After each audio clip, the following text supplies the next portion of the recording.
Da da da da. What's my good cheer? Welcome, everybody. Let's give YouTube a couple of minutes. Get those notifications out. In the meantime, if you've never met me before, hi, I'm Cindy. I explore the inside and the outside. And today I was exploring the outside. Actually, I'm exploring the outside right now, just sitting at my desk. We're in the midst of another snowstorm. If you don't know, if you've never hung out with me before, I'm from Winnipeg, Manitoba, Canada. And we have had a legit winter this year. We haven't had in the past few years. It's been really, really mild. And when you talk about global warming, that's all we talked about all winter long for the past 3 years. But this year, yeah, those conversations are not happening because we've been just like one snowstorm, one cold day after another. I think we've only had a few days where it's hit, the lower two digits. We haven't hit the plus, I don't think. I think we got pretty close to the zeros though, maybe -2, -3. But when that wind chill is going on, it still feels like it's -20. Right now, it's really nice. It's only -10 right now. And with the wind chill, I don't know what it is. I'm thinking probably around -22 Celsius. It is a cold one. I was out there today. I went for a walk. I was supposed to get chores done, which I did, but I was a little bit frivolous. Every once in a while I get in that mood. I went into a thrift store looking for a couple of scores. If you don't know, I do a little bit of reselling and putting the roof over my head, and I've picked up a few good scores from this little store that I visit. And today I went in and there were a couple of things that I might have made a few dollars on, but anything spectacular.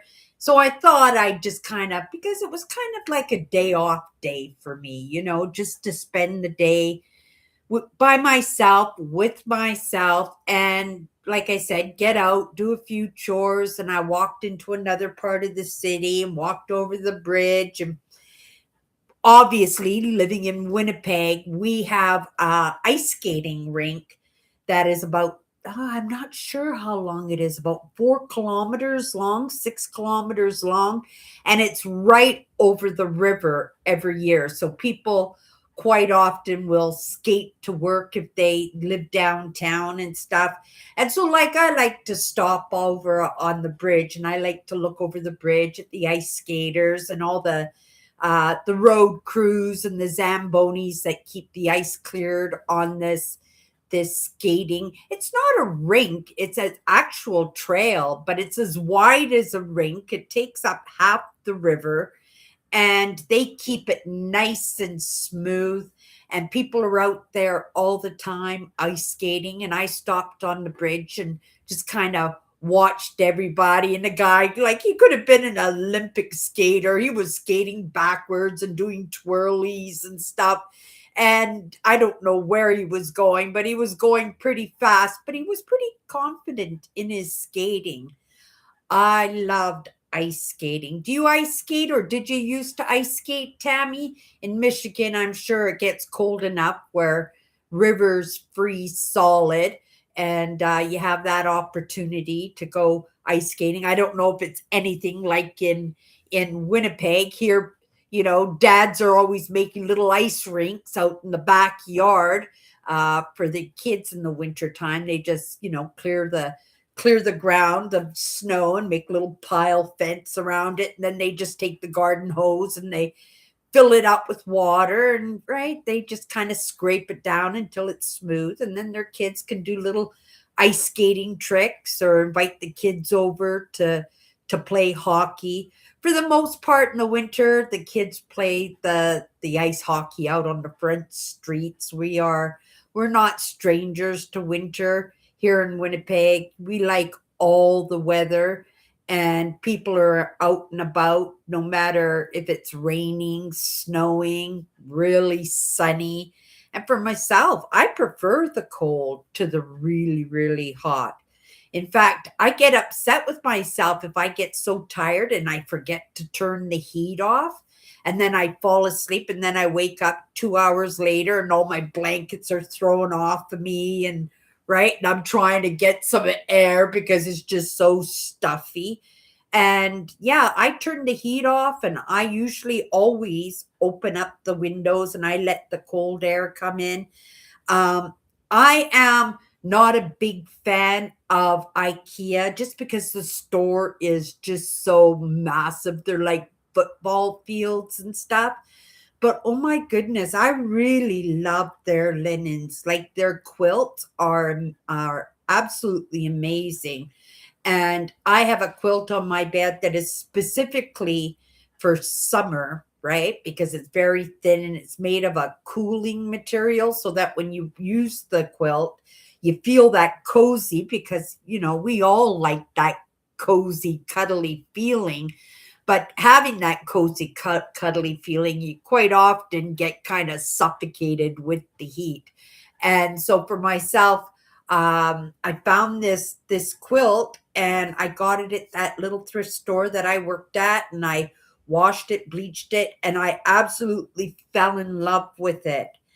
And eventually, over the years, it kind of wore out, and not trimming my toenails and stuff. I kind of poked holes in it and stuff. But I used this quilt until it was just not worth using. I even, in fact, when it was falling apart, I put it in a duvet cover to try and get an extra year out of them, because these quilts are not cheap. Like they're like $200 for these quilts. And then I was working one day and a duvet cover came in from IKEA that was specifically meant for the quilt that I had bought.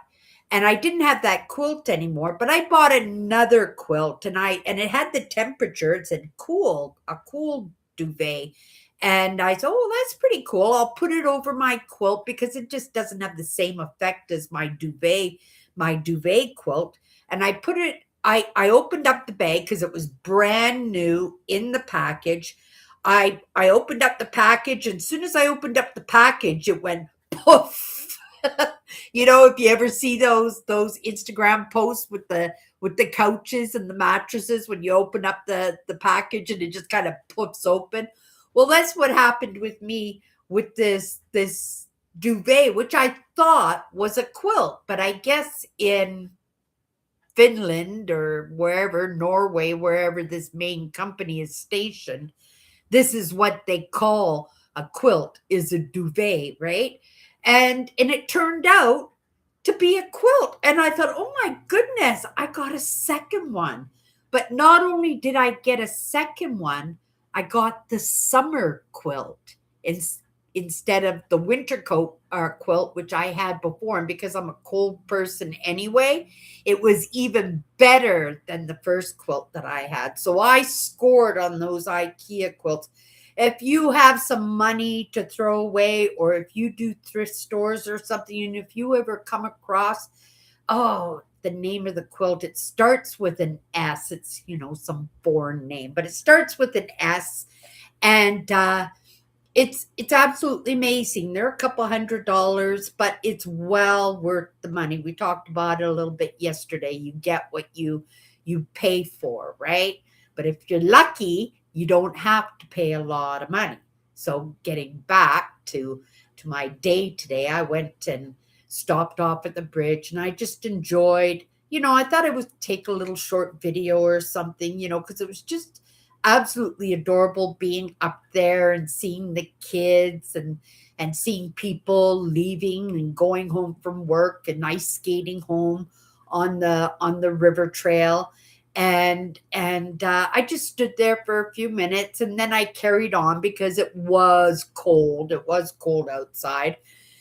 And so I carried on, and then I stopped off at the little thrift store, and I ended up buying some things for myself, some really adorable things. I bought a top for my September trip, and it had a big orange box on the front of it. It's just a little wool pullover sweater but it was so beautiful and it was brand new. It still had the tags on it, but because all the winter gear is being discounted 50%, I said, well, I can't find anything to sell. I might as well buy something for myself. So I bought the top, and then I have an amazing big green scarf, and I've talked about it a few times because it's so amazing. And it covers my cheeks when I'm outside. I could be out there minus 40, and with my snow pants and my jacket and this big muff scarf that just pulls over my head, I'm just so cozy and warm. And it doesn't stop me from going for those walks, right? In the middle of the winter, even. And so I said, if I ever come across another one of those scarves, I'm going to have to buy it because eventually I'm just going to wear this scarf right out. And what did I find? I found a brand new one. It still had the tags on. I guess, when stores close down and stuff. And it's unfortunate that the stores close down. But when they do, it's really awesome that they donate these new products to the thrift stores, right? And so I got a pink one. It's kind of rose pink, right? Not a bright pink or anything. And then I went, oh my goodness, like I really shouldn't be doing this, but at 50% off, it was brand new with tags. It was tagged at $10, which is expensive for a scarf, but because it was brand new with the tags, it made sense. And I did say that if I ever came across another one, I would have to buy it because they're so amazing. So I bought it. And then I took my items and I was standing in line, and then I saw 50% off winter gear. And I went, oh my goodness, I'm getting this stuff at 50% off. So I went back to the rack. And when I went back to the rack, I found a designer poncho with a hood. Oh my goodness. It was so beautiful. And it was 50% off. And it was $11 poncho. And it still had the tags on it too. Brand new. Unfortunately, I went to wash it, right? I came home, and even though it was brand new with the tags, you don't know if it was sitting in a garbage bag full of dirty clothes or something. So you got to wash it anyway. So I took the tags off everything. I threw them in the laundry basket, and then I was sitting here, and I thought, well, maybe it's just one item because I'm not going to wash it with anything else because if it bleeds, and because it's wool, I can't put like hot water or anything. And then I met somebody downstairs, and I was telling her about the experience I was having with my peephole. I couldn't remember what it was called when I was telling the story yesterday, but it was a peephole. And I was telling her about, somebody scoping out my apartment through my peephole. Just unscrew my peephole and could see right into my apartment. And when I was doing that, I wasn't paying attention. I put my laundry soap in, and I pushed the buttons, and I went, oh my goodness. I washed it on hot water. Hot water, brand new wool, 100% wool. And I knew it was going to shrink. So I unplugged the washer right away. And then I tried it a few times. It just wouldn't go back to like cold water. And so I said, well, I only paid like $6 for it. We're going to take a shot. Maybe it'll come out okay. And she goes, oh, she says, these washing machines, they don't hit hot water anyway. They just adjust the water down here so that they save on the water bill. So when you wash your clothes in hot water, you're just getting it in warm water anyway. And I said, oh, well, let's hope that's the case. And then when I took it out of the washing machine, it looked good, but I only had 20 minutes before my live show. So I thought I would dry it a little bit. And then I went down, picked it up, and I hung it up. But these ponchos go for over $200 too. And I got it for $6. So I was so happy. So I went to do some grocery shopping, and I walked into the grocery store. It's one of my favorite grocery stores, right? Prices are reasonable. Everybody's buzzing around doing their job, the blocking, when a business takes good care of the shelves. You know what I mean? That things aren't messed, the floors aren't dirty, that there's somebody there to greet you when you come in. And it feels good to do your shopping. And I walked in there and there was like this 4 foot high box. And inside these boxes were these great big, I thought they were grapefruits. They were so big, but they were actually oranges. And they were on for 99 cents a pound, which is very rare when you get them at that price. And so I grabbed a couple of oranges.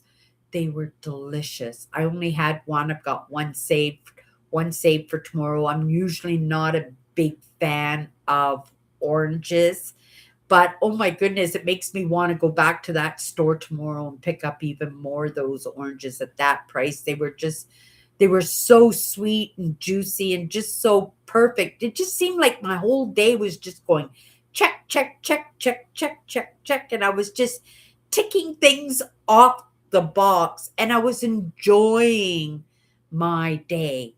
And yeah, it was a big change from yesterday, because yesterday I just seemed to be like tripping over myself right and left.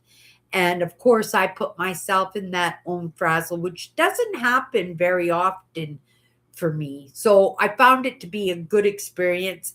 And also at the same time, it offered up lessons and information for me to, pay a little bit more attention to my well being and my household's well being. Yeah, it just turned out to be a really nice day, a really nice walk, but I was loaded down. Oh, not only that, my favorite, I wanted to get some coffee. But you guys, the price of coffee is so high. You can't get anything for under like $30 for one of these big containers of coffee. And I thought, well, I'll go to the drugstore because I know at the drugstore they have a brand that I like, and I can get them for $18. And I says, well, I'll just, when they're on sale, I can get them for $18. Otherwise, they're like $22 or something, right? And so I sorry, I just gonna delete this. And hello, everybody. Hello, Tammy. I so before I get distracted and go in and see what's going on in the comments, I'll just finish what I was saying. So I did my grocery shopping and then I looked at the price of coffee and I said, I'm not paying that for coffee. There's not a chance I'm paying that for coffee. And so I just picked up the last couple of things that I needed. I got great deals on them, like my banana peppers. I'm just a big fan of banana peppers now. I eat banana peppers almost every single day. And so I walked around and I took a look. And then on the discount shelf, there was my brand of coffee, the big one. Remember those deals I was getting like last month and I picked up like 3 of them? It was the same coffee. I guess they changed the labeling on the coffee brand and they were selling them for $7.50 each. So I bought 2 of them. So I got 2 of these big coffees for less than what I usually pay for even one. It was a score. I was so happy. And then on the way home, I stopped off because it's roll up the rim month, right? So I've determined that I'm going to win that Beetle van, right? I'm manifesting it because that Beetle van would be absolutely awesome for my trip in September. So I'm manifesting it. So every time I roll up the rim, right, you get a shot at winning something. And they always have lots of good prizes, even if it's just like a free coffee or something. These are all things and extra points and gift cards and all kinds of really neat things. They really outdid themselves with the prizes this year. And yeah, so I'm manifesting the minivan. It's a BMW minivan. Like it's so adorable. It'll be my new RV for when I hit the road. And so I picked myself up a cup of coffee and I just slowly walked home. My backpack was stuffed full. I had my granny wagon because I want to start drinking water. I'm not, you guys hear me toot the horn about Manitoba, what a great province it is. But I have to say, tap water is not my favorite in Manitoba because I find there's just too much chlorine in it. It just, right? Water shouldn't have any flavor in it. And even if you take a bath, you can feel the heaviness. It's like hard water, right? It's not like nice and soft and yeah, so I picked up a case of bottled water and I had stuck it in my granny wagon. So I was just absolutely just loaded down. And I just slowly walked home all cozy warm in my snow pants and in my big face muff and my ears all covered and I had my sunglasses too because when I was walking home, the sun would have been in my eyes. So I was so happy that I took my sunglasses with me. We get a lot of sun here. We're probably one of the sunnier provinces in Canada, whether it's summer or winter, right? We live in the prairies. I don't know if that has anything to do with it. There is no mountains or anything blocking the sun, but yeah, I really enjoyed my day today being outdoors, and I try to do that long walks at least twice a week in the spring and the summer and the fall. I expect that I'm outside every single day. But in the wintertime, if I can do a couple of, 6 kilometer or 8 kilometer walks a couple of times a week, I am good with that. I attribute my good health to stay active because when you stop, you lock up, right? Like, this is what happened with my mother. This is what happens with my sisters. If we don't keep moving, we can't move, right? We feel sluggish. Again, we feel locked up and we're just not energized the way that we usually are. And I don't ever want to find myself in a state where, I'm not mobile, right? I want to be able to enjoy my retirement. Right? Unofficially, I feel like I'm right retired right now. I i move. I'm always doing something. But when I'm talking about retired, I mean, right, letting somebody else put the roof over my head, right? I like being a reseller for the fact that, I'm my own boss and I'm putting the roof over my head. And also, it allows me to free up because I have to be home when you're a reseller because you got to be available for the customers and stuff, right? I can be online, I can do my live shows, and I don't have those stresses, right? The only stress being is making sure that your bills are paid, right? That's the only thing about working for yourself is that, you know, not all months do you have those incomes coming in that cover everything. So you have to be aware of that if you have a bad month that it's going to put you behind. So in our choices and in my own motivation, I have to make sure that I'm on top of things, right? And I'll feel much better when I win that VW. Yeah, minivan. It's so cute. I didn't even know they had those on the road. I haven't seen one on the road yet, so it must be a pretty new vehicle. Just gonna have a sip of my coffee and see who's popped in.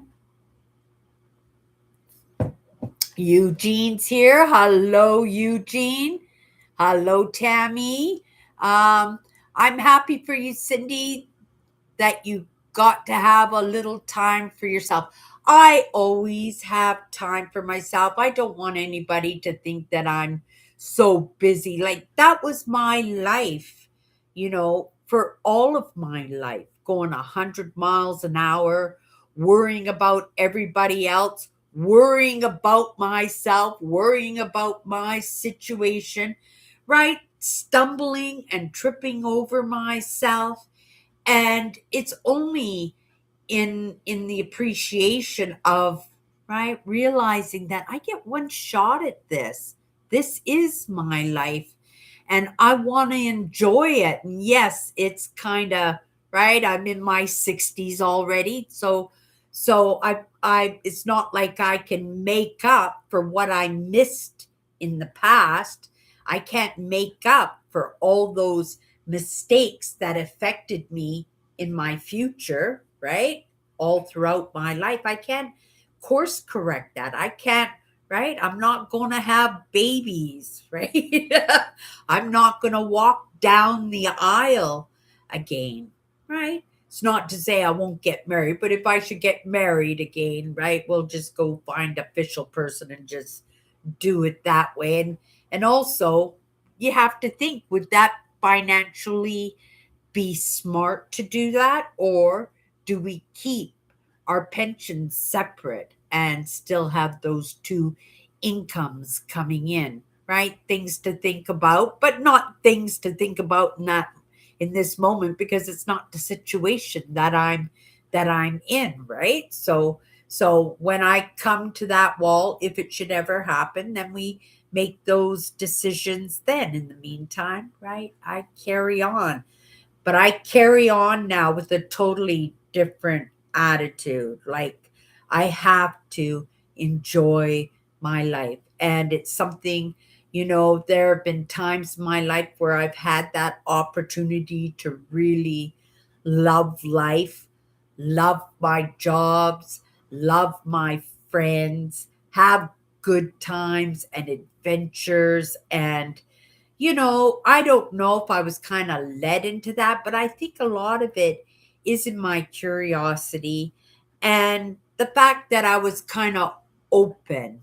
I wasn't searching out friends, but I always seemed to be able to make friends fairly easily, especially when I hit my 20s. And, you know, when you become an adult, we're always constantly changing, right?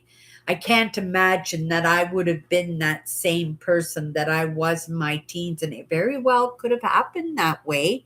Really, it could have, right? I could have carried all those limiting beliefs with me throughout my entire life, but I was determined because I loved life. Like, I've always loved life.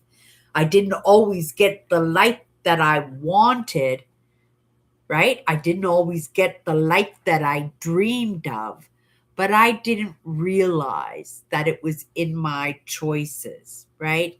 And I didn't have the financial know-how, right? It wasn't something that I learned as a kid or a teenager or anything. The value of money, when I looked at my father, the way he spent money, it was to enjoy life. And yes, my dad had congenital heart disease. My dad always knew that he could pass away at any time. So my dad lived his life to his absolute fullest. And it was something I picked up off of him. And I lived the exact same way. But I didn't have that hanging over my head, right? My dad woke up every morning from the time he was in his late teens until he passed away at 47. And his doctors told him he would never, have be around long enough to have children and get married. And he took really good care of himself health wise with his vitamins and his meditation and his walks and having jobs that he absolutely loved, even though they were physically and mentally demanding. I mean, he was a commercial fisherman, right? You ever see that show, Deadliest Catch? That was my dad. He actually fell into the Fraser River, which is whitewater, and he hung on to a log that was poking out of some rocks in the river, and he held on to it for 6 hours. And he shouldn't have lived through that experience, but he did it even with his own heart. He made it through. Like, he was a commercial fit. He was partnered with his brother-in-law, and his brother-in-law went back up and down the river when he noticed that my dad had fallen off the boat, and the white water just hit my dad, right? Like, it was, and even if my dad was yelling, you wouldn't have been able to hear my dad in that white water. And just out of a fluke, that on his way back, my uncle, he was partnered with my uncle, he uh he uh he just spotted him out of the corner of his eye, and he was on his way back to town to phone my mom to tell my mom that, right, that dad had fallen off the boat and he was gone, right? And somehow he spotted my dad, and my dad got saved. But 6 hours, but he did those jobs because he loved them. Not necessarily that they were good for him, but my dad was determined to live the life that he wanted to live, to live it to the absolute fullest. And that was exactly what he did. But unfortunately, because I am my father's daughter, that I decided to live the same way myself. Of course, I thought I was going to be living my life by myself. I thought I was going to grow up and not have friends, and I would have to, you know, just work for the man and get that paycheck and just take care of myself in those treats, right? And I was very frivolous with money. Even when I got married, I was very frivolous with money.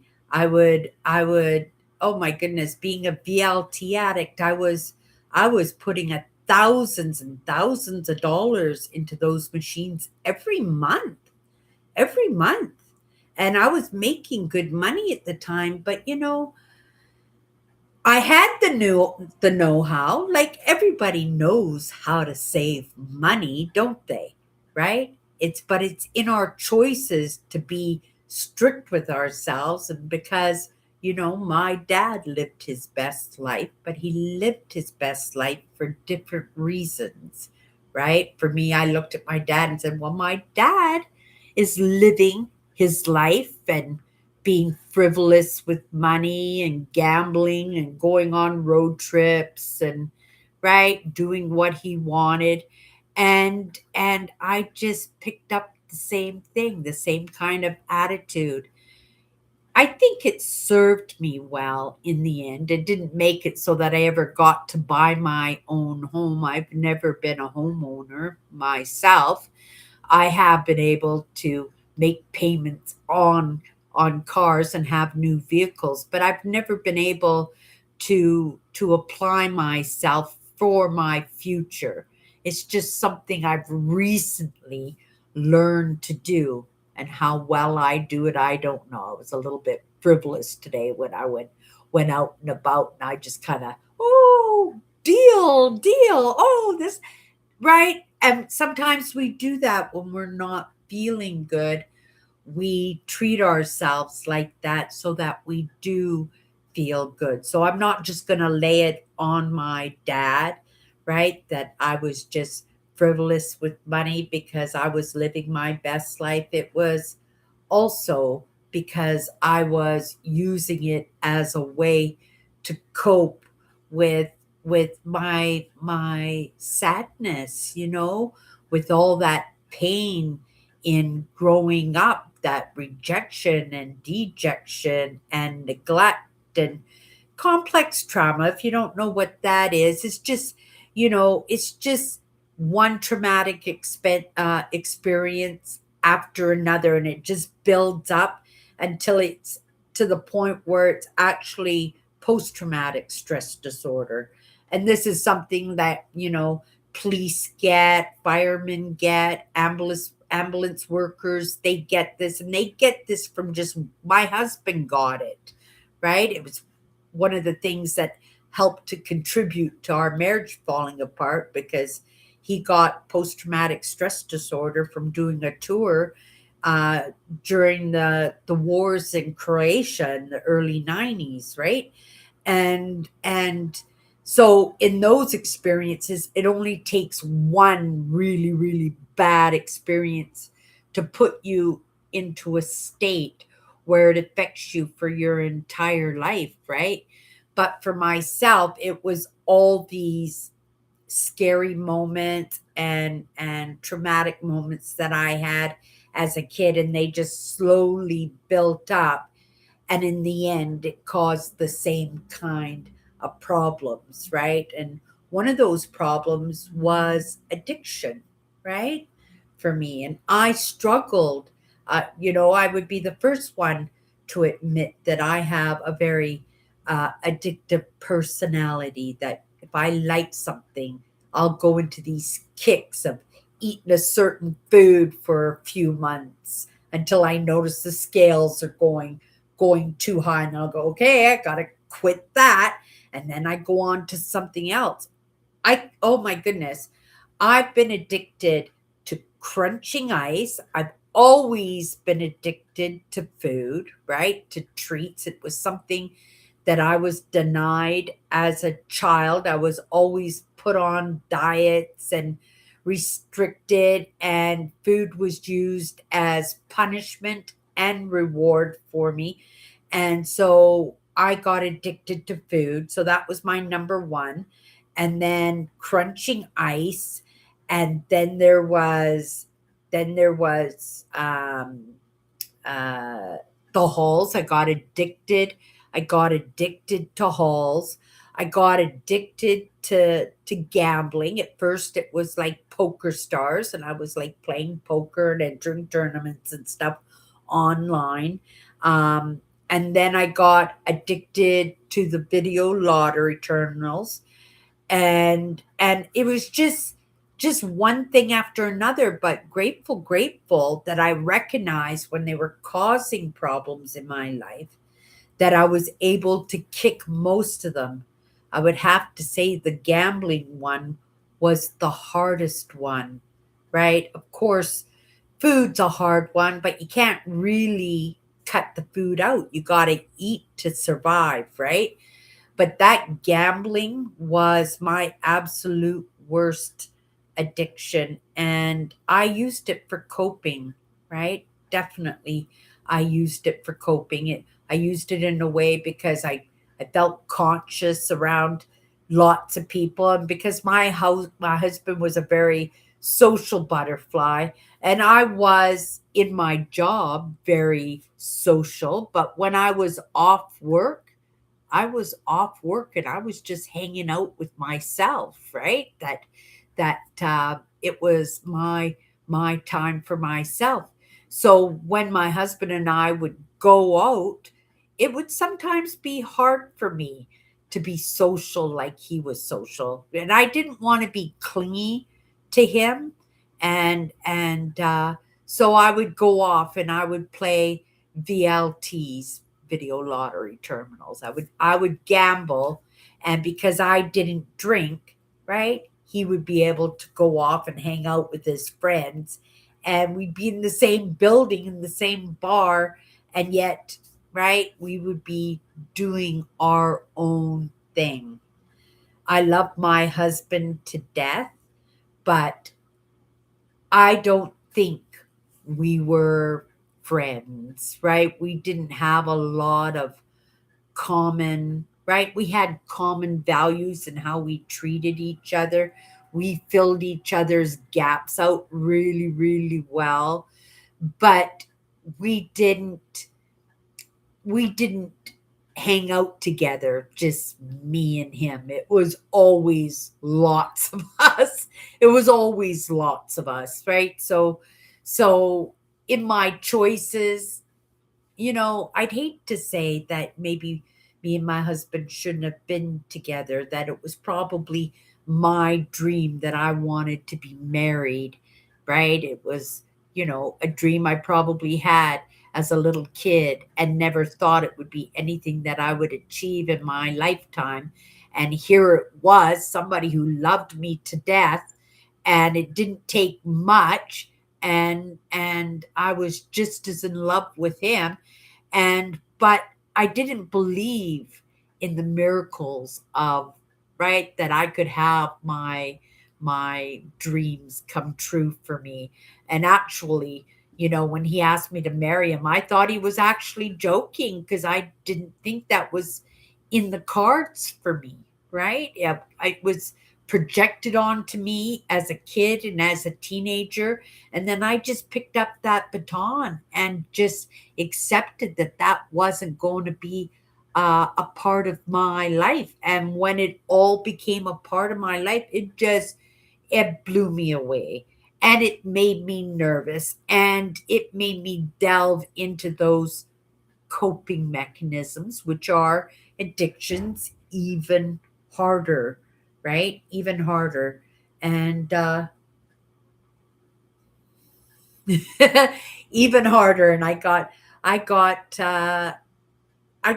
got really messed up in that. And again, that I'm grateful for the experiences of finding love and getting married, not just once, but a few times, and true love, not addictive for because I needed it, because they call it limerence, right? And it was some of the very first lessons that I delved into, was to recognize the difference between love and limerence. And it was a good lesson for me, because it made me understand that relationship between my mother and my father, who were so opposite from each other, and they didn't even seem to like each other for most of the time. And I'm thinking,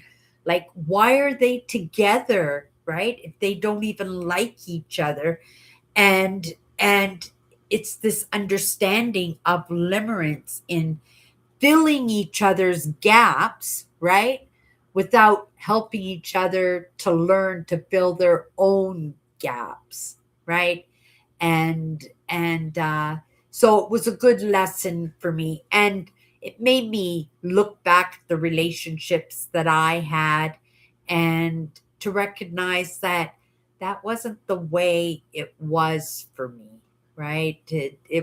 Love has come into my life a few times, and I'm grateful for those experiences, because it quite easily could have been a different story, being the person that I was, but by my own choices, right? Sometimes we can apply ourselves, and we can sometimes just stumble on to a good choice, right? Stumble onto it, and we don't think that it's going to really take us anywhere. But as soon as you make that choice and you start making that movement, you go, oh my goodness, this feels good, this works.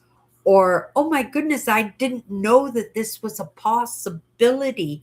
What more can I do to make my life even better? And I've been on that kick ever since. And that was, oh my goodness, I think my mid 20s when I started that. I didn't really wake up to the determination to make up for lost time until well into my 50s. But in that process, I did get to have some amazing relationships, some amazing experiences, and to have that understanding of being soft with others, because it could have been a different story. It's so important for us to stay soft. And lots of times we have these experiences that make us shut down when it comes to love. It shuts us down sometimes, that we don't even care for the opposite sex, or if you're attracted to the same sex, that you don't even enjoy it, you don't even love it, you actually might even hate it, detest it, treat it badly, right? and lots of kids are brought up that way. I very easily could have been resentful of my childhood and teenage years and carried that into my adulthood and blamed all my problems on everybody else, right? And of course, I can't just keep the blame to myself, right? Because it always takes two to tango at the very least. And a lot of those experiences that I had, they were kind of needless, and not only needless, they were very damaging, right? Very damaging to my life. And I'm right, I'm not the only child in that family. There are four of us girls, and all of us have issues, but we all adapt and conquer, overcome, and we've managed to make lives for ourselves despite, right? And despite was my one word, right? Because it was despite anything, I was going to make the best life for myself as I possibly could. And I don't feel bad. I don't think if I was 80, 90, or 100 years old sitting in that rocking chair on my porch, right, rocking back and forth, that I would have any regrets, because the good times and the good experiences and those things that I dreamed for myself that I never thought that I would achieve, like love and marriage, right? They came into my life, right? I even got to be pregnant, but I didn't carry through with the pregnancy. But these experiences can easily make us hard. They can make it so that we don't care about ourselves, right? And then we delve into those addictive habits even harder, right? And really do a job on our lives and on the lives of the people that we do care for. Or sometimes we just shut down completely, right? Shut down completely and live like hermits, right? Isolate ourselves so that, we don't give anybody another chance. We don't give any other experience a chance. And that very easily could have happened for me. But it was just in those small choices and that determination and in that word, despite, no matter what, I was going to make the best life for myself as I possibly can. And so I am very grateful for those lessons, because it very easily, like I said, could have been a different story. It's important for us to stay soft, especially in a hard world, right? Especially when people are so tight in the expression of how they feel. They keep it to themselves. My generation, we were brought up to just keep our emotions to ourselves, right? To keep it inside. And again, when you grow up, it just become, right? You can't teach an old dog new trick, right? New tricks, so that you've been a cold person, you kept your emotions to yourself. My sister, who one of my sisters, I won't say who, but she's like that, right? Showing her emotions is very painful. Like, it's very painful for her. She does it, she gets angry, right? And my mother was the same way. In her emotions, it was always just pure anger when they were surfaced, right? That's how any kind of emotion that she had. And so it became difficult to notice where, if she was really mad, or if she was sad, or she was upset, or she was scared, because that same emotion just surfaced the exact same way. And like I said, it was very damaging, it was very confusing, and it carried on into each one of us kids to some extent, right? Grateful that, right, we get to be the examples for, each other and our nieces and nephews and our great nieces and nephews, right? No great nephews yet, but I suspect somewhere down the line there'll be a nephew or two. Great nephew. I got a nephew, but not a great nephew, right? That they'll do better by themselves because that's what it is. It's just passed down from one generation to the next. I would never pass down the weaknesses, right? The faults of my parents, and they're not all faults. There were good things too, but again, when you're in those moments and when you're in those experiences and when you have those feelings towards people, right? You don't look at what they're getting right. You just concentrating on what can happen next and what has happened negatively. And so it makes it really difficult for us to stay soft. And it's a lesson that, right, I learned.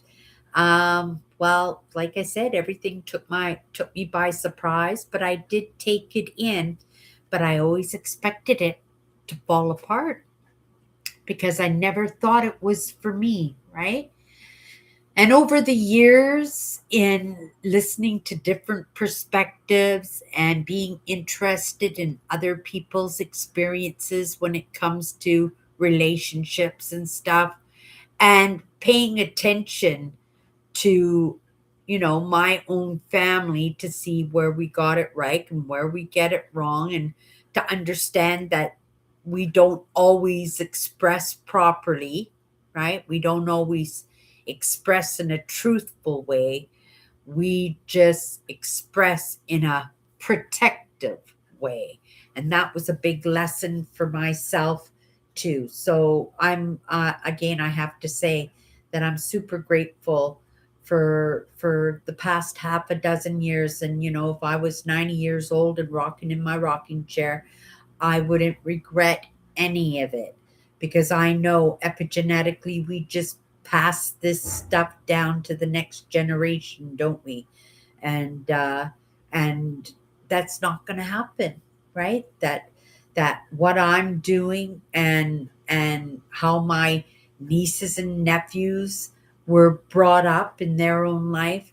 Yes, there is still narcissism going on in my family, right? But even then, he's taken his own lessons too, right? And he doesn't often express that, I know better, but being sensitive, highly sensitive, us girls have always gotten ourselves attached to those headstrong, we'll just call them headstrong men. I am grateful that in my relationships, right, because of my relationship with my father, I searched out the same kind of man, the same kind of men, I'll say, as my father was. So I went for the sensitives 100%.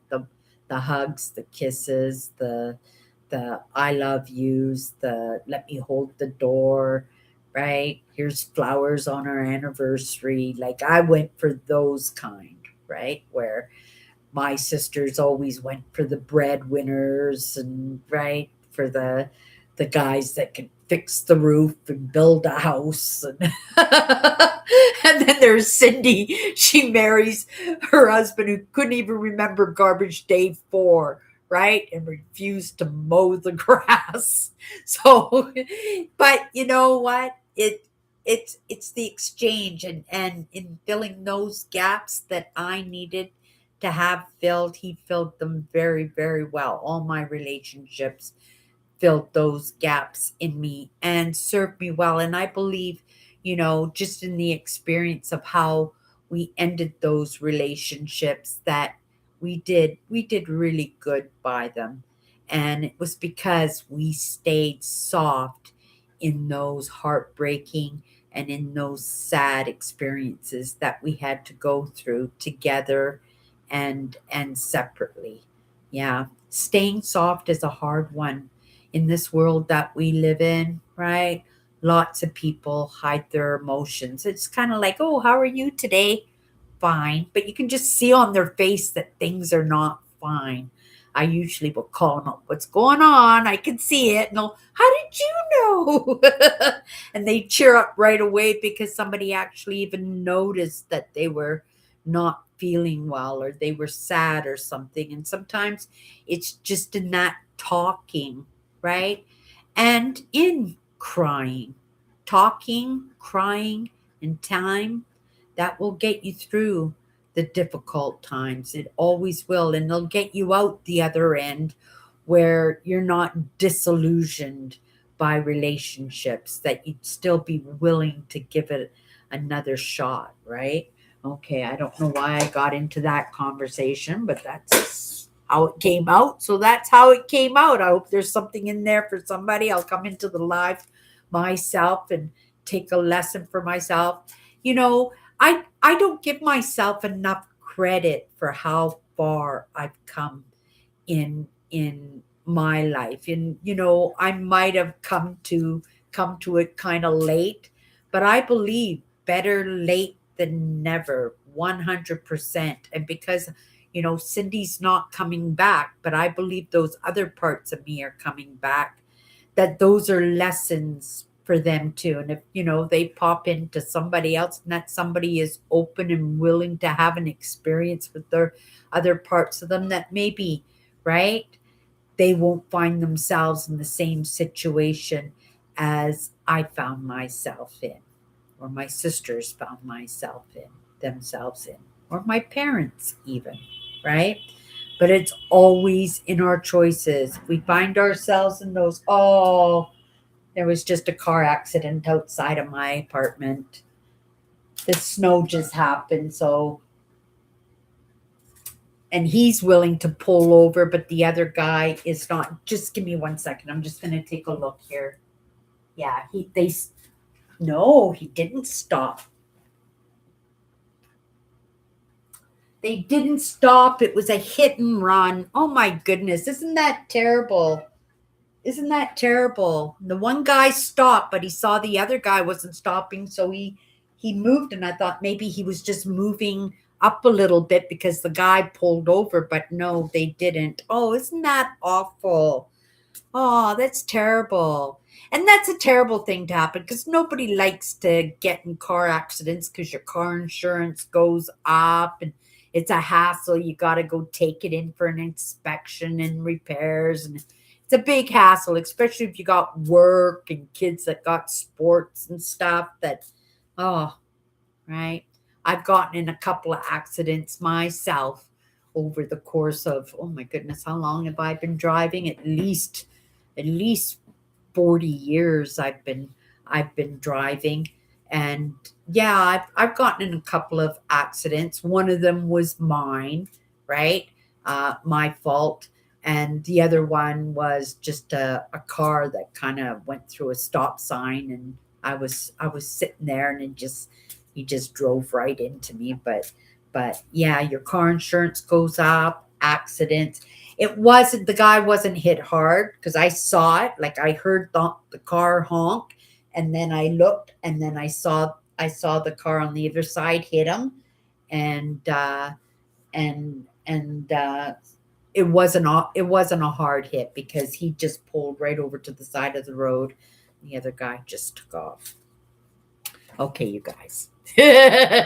Little bit of distraction there. Let's go into the comments for a minute before oh, we're all caught up already. I like that. Okay, so let's pull a card. Let's see if it's relevant to the conversation. Probably not, because I was off in little places. I've been doing that quite a bit this week. But sometimes the lessons are tagged in to the conversation. You know what I mean? That sometimes in somebody else's experience, if we sit and we listen to somebody else talk, that we can see ourselves in those conversations, in those experiences, and in those stories. And I would like to think that, and I'm sure that I'm not the only one who has struggled with addictions and limiting beliefs, and it's what I do in those baby steps, and just showing up and just having those conversations that somebody just might see themselves in me. Understanding we're all uniques, we're all different, but we got to cross paths in our experiences somewheres along the line, right? Okay, you guys, let's just pick a card. I'll hold the cards up here. That word community hasn't come out for a while, has it? Not once this week. I made the card again. So I'm hoping that that did the trick, or even better, if I hit the nail on the button, right? In having that conversation when it came to community, that it won't show up for a while. Okay, you guys, let's just take this last card here. We've had this card this month, haven't we? Movement. Movement is an action that gravitates to the result, right? And that's the thing, so many of us, we want to achieve our dreams. We want to set goals and move towards them. But lots of us, right? We daydream of the wedding. We daydream of Prince Charming. We daydream in our vacations and stuff. And then what do? We lay on the couch with remote control, and that that achievement of working towards what we want, right, will give us a better chance at achieving what we want if we just make that movement. We find a way. We try. We put one foot in front of front of another. Lots of times we're so scared and disillusioned with life. We think we're like, lots of times we're just beaten down to the ground, where we don't feel that it's even a possibility, right? I get it. I've been there myself, right?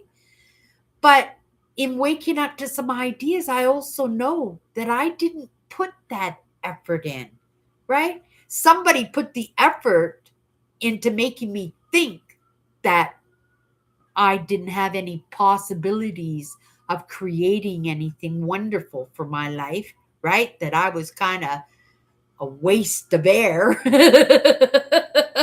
right? But I listened to that. I believed that. And it was in my choices to contradict that. It was in my choices to prove somebody wrong, that I could make friends, that people did like me, right? That I could create the life that I wanted for myself. And it's a process. Yes, it's been a very, very years, decades process for me, right? But if I hadn't started decades ago in making those small choices, those small movements, it's not comfortable. I'm going to do it anyway. I wouldn't have found best friends. I wouldn't have found my Prince Charming. I wouldn't have gotten to have the wedding of my dreams. I wouldn't have found mindset, right? And in finding mindset, I learned about setting goals. And being in the situation that I started learning about saving money so I could achieve my goals, right? My goals were small, right? If I got my September trip, I was a happy camper. If I was able to get out on the road and do some back road exploring, I was good. If I could pay my rent, and right, this is the way I thought. It's a little bit different now. I really set goals for myself. I don't always express them out there, right? But I write them down, and if I should ever achieve them, I'll pull out those little affirmations and those um, abundance, right? Those letters I write to myself, and I go, "This was my dream. Look, the date here. I wrote this in." 2014. Okay, it's 2026 now, but I achieved it, right? By just putting one foot in front of the other, right? In making that movement. And that's how, right? I got to the results of getting the things that I wanted, right? And it is a process, and I get it because lots of people, they're afraid to make any movement at all, and they find themselves totally isolated in all aspects of their lives. But if you could just put one step in front of another, if you can put $5 away every week, if you can smile at a cute guy that you think, oh, he's cute, right? And then just smile. If you could say hello to him, if you all you could do is talk about the weather, that's at least letting that person know that you're interested, that you're open, that you're willing, right? And if you don't make those choices at all, if you don't make those small little movements, you have zero chance of that result, those dreams, those goals that you have for yourself in creating any of it. Everything that I created in my life, it was because I was willing. And even if it was difficult, even if it was scary, even if I didn't want to, right? I knew I had to. Otherwise, right? My trips in September wouldn't have happened. And my trips are expensive. We're talking a couple of them have been well over $7,000 just to go away for a week or two. And that's a lot of money for somebody who doesn't live in the moment of an abundance life. But I do, in a sense, live an abundant life because my needs are taken care of, which is absolutely amazing. I don't have those stresses that I lived with every single day. Well into my 50s, I would worry about the future, worry about things that hadn't even happened yet and probably never happened at all. But that was my nature, to stress and worry. And in doing that, that took away from time where I could have been putting one step in front of another, that I could have set goals and moved towards them, right? And instead, I worried and stressed and achieved absolutely zero, and even probably went backwards, right? On that hamster wheel.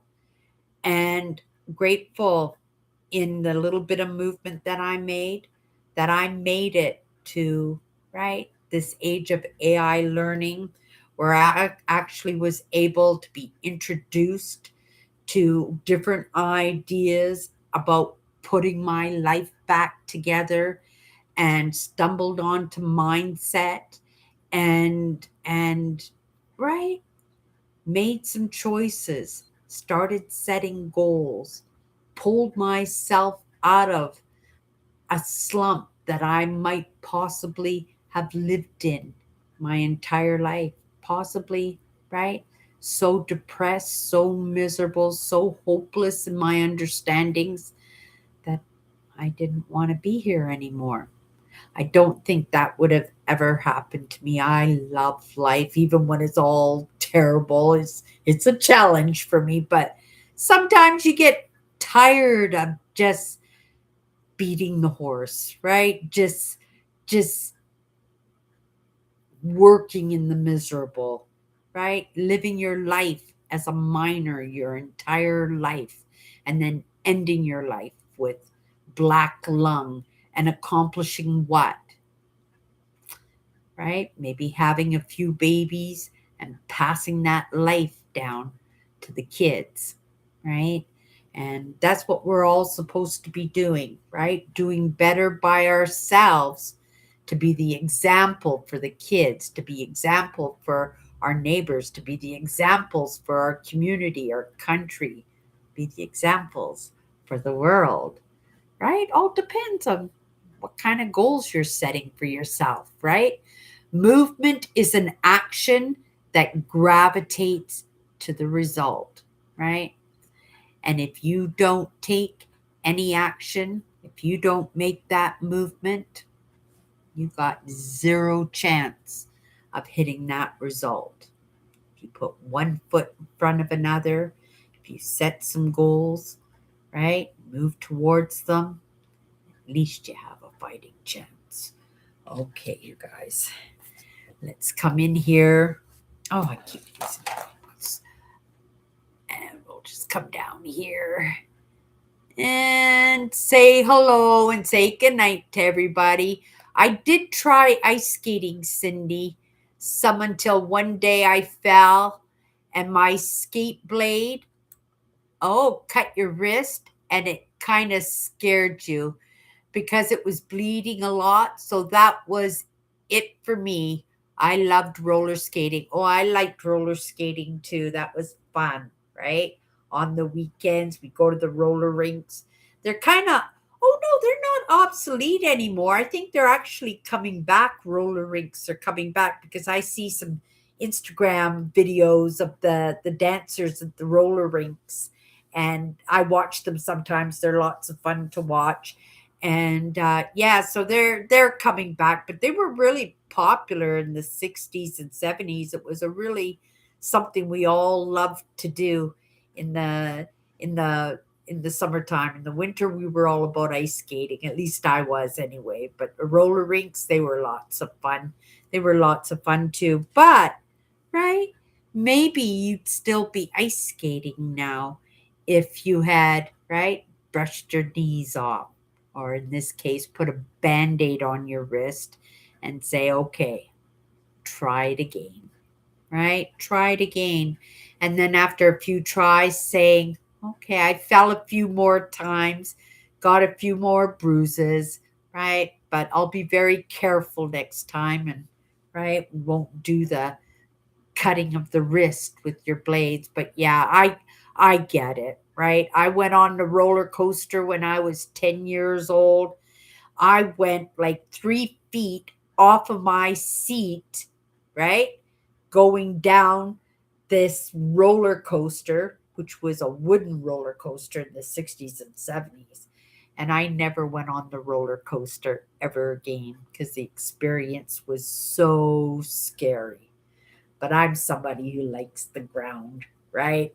Right. I like to have control over my own safety. And when you let the right elevator take responsibility, or the airplane, you have to be willing to trust that the airplane is going to get you to a safe destination, right? That you go down the roller coaster, you just right, you're putting your life in something or someone else's hands, and that is a difficult there's right, that is difficult to do sometimes. There's lots of people that are afraid of elevators and airplanes, and my sister, now she got in an accident half a dozen years ago or so, and she doesn't like to go out on the highways anymore. And she went for her first drive in 6 years out to the countryside.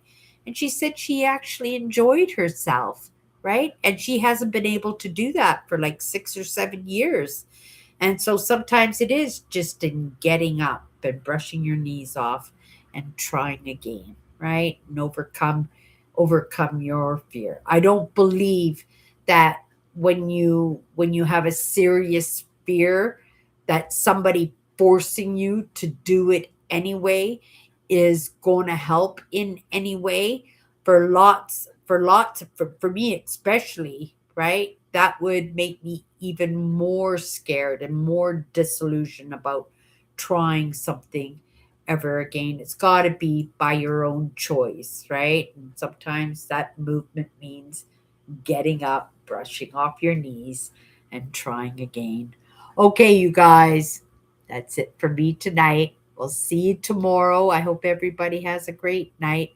We are hump day today, so a couple more days and we're into the weekend. Everybody, have a great night.